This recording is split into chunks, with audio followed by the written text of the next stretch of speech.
नमस्कार, जय हिंद दोस्तों। स्वागत है आप सभी का आज की इस क्लास में।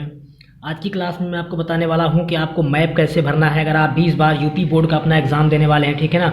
अगर आप भी इस बार यूपी बोर्ड एग्ज़ाम 2023 का पेपर देने वाले हैं तो क्लास 10th का जो सोशल साइंस है उसमें जैसा कि आप लोग जानते हैं कि 10 नंबर का मानचित्र भरने के लिए आता है, ठीक है। 10 नंबर का मानचित्र भरने के लिए आता है तो 10 नंबर भैया आपने अभी तुरंत फिक्स कर लीजिए इस वीडियो को लास्ट तक देख करके, ठीक है ना। 10 नंबर आपको जो भरना होगा वो कैसे भरना होगा मैं आपको बताने वाला हूँ, इसलिए वीडियो आप लास्ट तक जरूर देखिएगा। अगर चैनल पर नए हैं तो सबसे पहले आप चैनल को सब्सक्राइब जरूर कर लीजिएगा और अपने दोस्तों के पास भी वीडियो को शेयर कीजिएगा ताकि वो भी इस वीडियो का लाभ जरूर उठा सकें, ठीक है। तो जैसा कि आप लोग जानते हैं कि ये आपका क्वेश्चन पेपर है, ठीक है। ये क्वेश्चन पेपर है, इसी तरह से आपको भरने के लिए मैप आएगा, लिखा रहेगा कि मानचित्र संबंधी प्रश्न, ठीक है। और आपको 10 प्रश्न दिए गए होंगे जिसमें 5 प्रश्न भूगोल से होंगे, ठीक है। जैसे आप देख पा रहे हैं, देखिए इधर प्रश्न छपे हुए हैं, इधर छपे हुए हैं, ठीक है। 5 प्रश्न इतिहास से होंगे और 5 प्रश्न भूगोल से होंगे, यानी कि टोटल 10 प्रश्न दिए गए होंगे जो कि आपको करने होंगे, ठीक है। और इस तरह से एक आपको मैप दिया जाएगा, एक भारत का मैप दिया जाएगा जिसमें आपको भरना होगा, ठीक। तो चलिए इसको हम भरना शुरू करते हैं, जिसमें सबसे पहला क्वेश्चन आपका है कि वो स्थान जहां जलियांवाला बाग हत्याकांड हुआ, ठीक है। तो इसका आंसर है अमृतसर, ठीक। कुछ इस तरह से फेमस पैलेस जो है, फेमस प्लेस या फिर कुछ फेमस जो है घटनाओं के बारे में, प्रसिद्ध घटनाएं जो महत्वपूर्ण हैं, ठीक है ना, इन सब के बारे में आप याद कर लीजिएगा, पढ़ लीजिएगा, ठीक है। बस इसी से रिलेटेड क्वेश्चन हर बार आपकी बोर्ड एग्जाम में आता है और अगर इसको आप सही से भर ले जाते हैं तो 10 नंबर आपका बिल्कुल फिक्स हो जाता है। कितना? 10 नंबर आपको बोर्ड एग्जाम में मिल जाता है, ठीक है। तो वह स्थान जहां जलियांवाला बाग हत्याकांड हुआ था वो है अमृतसर, ठीक है। क्या है? अमृतसर। और अमृतसर की बात करें कि सर अमृतसर कहां पर होने वाला है, तो जो अमृतसर है वो आपका कुछ यहां पर है, ठीक है ना। आप देख पा रहे होंगे कि हमारा अमृतसर जो है वो यहां पर है, ऐसे आप लिख देंगे अमृतसर, ठीक है ना। कौन सा है? पहला है, तो पहला पॉइंट हमने डाल दिया, ठीक है ना। अमृतसर लिख करके पहला पॉइंट डाल दिया। मान लीजिए क्वेश्चन नंबर 14 है तो 14 का पहला अमृतसर बस आपका हो गया, ठीक है। ऐसे दूसरा प्रश्न आपका है वो स्थान जहां 1920 सितंबर अधिवेशन हुआ, तो वो स्थान क्या है? कलकत्ता है, ठीक है। वो स्थान क्या है? कलकत्ता है। अब मैप में बात करें कलकत्ता कहां पर है, तो कलकत्ता यहां पर होने वाला है, ठीक है। ये यहां पर आपको जो दिख रहा है ये आपका क्या है? कलकत्ता है, ठीक है। क्या है? कलकत्ता है, यानी कि इसमें कौन सा सही होगा? दूसरा। ये दूसरे प्रश्न का उत्तर है ना।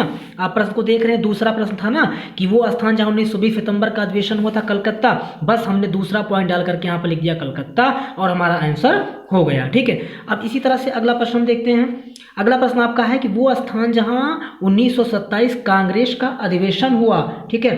तो वो स्थान कौन सा है? मद्रास है, जहां पर 1927 में कांग्रेस का अधिवेशन हुआ था, ठीक है ना। कौन सा स्थान है?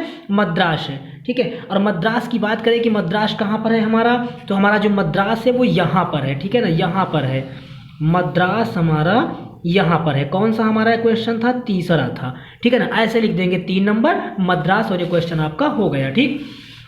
उसके बाद में चौथा प्रश्न आपका है वो स्थान जहां सूती मिस्र श्रमिकों का सत्याग्रह हुआ, तो वो स्थान खेड़ा है। कौन सा स्थान है? खेड़ा है। और खेड़ा कहां पर है? गुजरात के पास है, ठीक है ना। खेड़ा कहां पर है? गुजरात के पास है, यानी कि यहां पर होने वाला है, ठीक है ना। यहां पर होने वाला है खेड़ा, ठीक है ना। और स्थान की बात करें तो ये गुजरात के पास है। ये कौन सा आंसर है हमारा? चौथा आंसर है। इसी तरह से आपको भरना है, बस और कुछ नहीं करना है। पूरे के पूरे 10 नंबर आपको बोर्ड एग्जाम में मिलेंगे। इसी तरह से आपको मैप भरना है। और उसके बाद में जो आपका लास्ट क्वेश्चन है, पांचवा क्वेश्चन जो आपका है वो स्थान जहां 1929 का कांग्रेस अधिवेशन हुआ, तो कांग्रेस अधिवेशन कहाँ हुआ था? लाहौर में हुआ था। और जैसा कि आप लोग जानते हैं कि लाहौर जो है वो अमृतसर के पास है, यानी कि भारत के बगल का हिस्सा जो है पाकिस्तान में जो कि मिल चुका है, ठीक है ना। वो क्या है? लाहौर है, यानी कि यहीं पर हमारा क्या है? लाहौर है, ठीक है ना। भारत के जस्ट बगल क्या है? लाहौर है। ये हमारा 5वां आंसर, ठीक है। तो बस इसी तरह से देखिए हमने 5 आंसर इस अपने मैप में भर दिए, ठीक है। और पूरे के पूरे 5 नंबर हमको बोर्ड एग्जाम में मिल जाएंगे। तो ये तो थे आपके इतिहास से 5 नंबर। इसी तरह से 5 क्वेश्चन आपके भूगोल में रहेंगे। देखिएगा इसी तरह के 5 क्वेश्चन आपके भूगोल से आने वाले हैं, ठीक है ना भैया। तो इसके लिए आपके जो गाइड है, जो आपकी बुक है, उसमें बहुत सारे महत्वपूर्ण क्वेश्चन है। महत्वपूर्ण क्वेश्चन जैसे कि उसमें महत्वपूर्ण आप बांध के बारे में पढ़ लेना, लौह उत्पादक, खनिज उत्पादक, ठीक है ना, तेल उत्पादक जो है, और कुछ प्रमुख नदियां और कुछ प्रमुख पहाड़ों के बारे में पढ़ लेना। बस उसी से रिलेटेड क्वेश्चन हर बार आपकी बोर्ड एग्जाम में आता है और इस बार भी आपकी बोर्ड एग्जाम में आएगा। तो अगर अभी तक आपने चैनल को सब्सक्राइब नहीं किया तो चैनल को सब्सक्राइब जरूर कर लीजिएगा, बेल आइकन को प्रेस कर लीजिएगा ताकि मेरे आने वाली हर क्लास नोटिफिकेशन सबसे पहले आप तक पहुंचती रहे। ठीक है, जैसा कि आप देख पा रहे हैं कि सबसे पहला प्रश्न आपका है सलाल बांध। सलाल बांध कहाँ पर है, उसको इस चिन्ह से हमको क्या करना है, प्रदर्शित करना है। ठीक है, तो भैया सलाल बांध जो है वो हमारे मैप में अगर बात करें कि सलाल बांध कहाँ पर होने वाला है, तो सलाल बांध हमारा यहाँ पर है, यानी कि कश्मीर के पास है। ठीक है ना, सलाल बांध हमारा यहीं पर होने वाला है। ठीक है ना, सलाल, इसको हमको इस चिन्ह से प्रदर्शित करना है, हमने चिन्ह बना दिया। और ये क्वेश्चन नंबर आप देखिए ध्यान से, क्वेश्चन नंबर कौन सा है, क्वेश्चन नंबर 28 का पहला है। ठीक है, तो बस आप यहाँ पर लिख देंगे 28 का पहला। ठीक है, सलाल बांध, बस हो गया क्वेश्चन। ठीक है, दूसरा क्वेश्चन आपका है कि लौह अयस्क की कोई एक खान को इस चिन्ह से प्रदर्शित कीजिए, यानी कि ऐसी कोई खान जहाँ पर लौह उत्पादन होता हो। ठीक है, तो जो लौह उत्पादन होता है हमारा वो नागपुर में होता है, यानी कि यहाँ पर। ठीक है ना, कहाँ होता है, नागपुर में होता है। दूसरा आंसर हमारा है उसको इस चिन्ह से प्रदर्शित करना है, ये हमारा हो गया नागपुर। कौन क्या होता है यहाँ पर, लौह उत्पादन होता है। ठीक, अगला प्रश्न है तापीय ऊर्जा का कोई एक क्षेत्र बताइए, यानी कोई ऐसा क्षेत्र आपके भारत में जहां पर तापीय ऊर्जा बनाई जाती हो, यानी तापीय ऊर्जा होती हो। ठीक है, तो जो तापीय ऊर्जा होती है वो कहां पर होती है, वो होती है भैया, हमारी तापीय ऊर्जा वो होती है गांधीनगर में। ठीक है ना, कहाँ होती है, गांधीनगर में। ठीक है ना, तापीय ऊर्जा गांधीनगर में होती है। और ये हमारा तीसरा आंसर है, ऐसे 3 पॉइंट आप बना देंगे। तीसरा आंसर है, इसको इस चिन्ह से प्रदर्शित करना है, तो ये चिन्ह ऐसे आप बना दीजिए, ऐसे चिन्ह बना देंगे, गांधीनगर हो गया।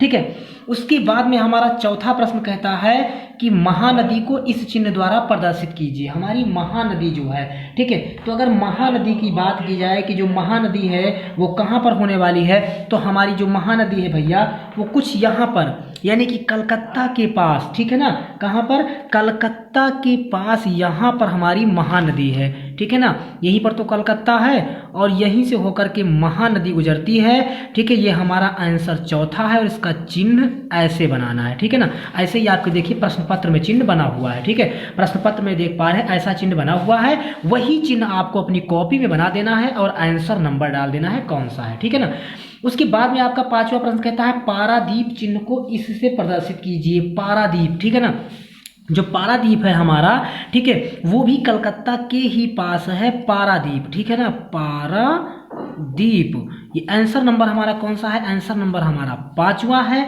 ठीक है, और इसका चिन्ह एक गोल बिंदु बनाना है, तो ऐसे एक करके एक गोल बिंदु बना देंगे, ये हमारा पारादीप हो गया। ठीक है, तो बस इसी तरह से आपको मैप भरना है और पूरे के पूरे 10 के 10 नंबर आपके बोर्ड एग्जाम में आपको मिल जाएंगे। इसके अतिरिक्त आपको कुछ भी नहीं करना है। ठीक है, तो जानकारी को कैसी लगी हमें कमेंट करके जरूर बताएं। चैनल पर नए हैं तो सबसे पहले आप चैनल को सब्सक्राइब जरूर कर लीजिएगा ताकि मेरे आने वाली हर क्लास नोटिफिकेशन सबसे पहले आप तक पहुंचती रहे।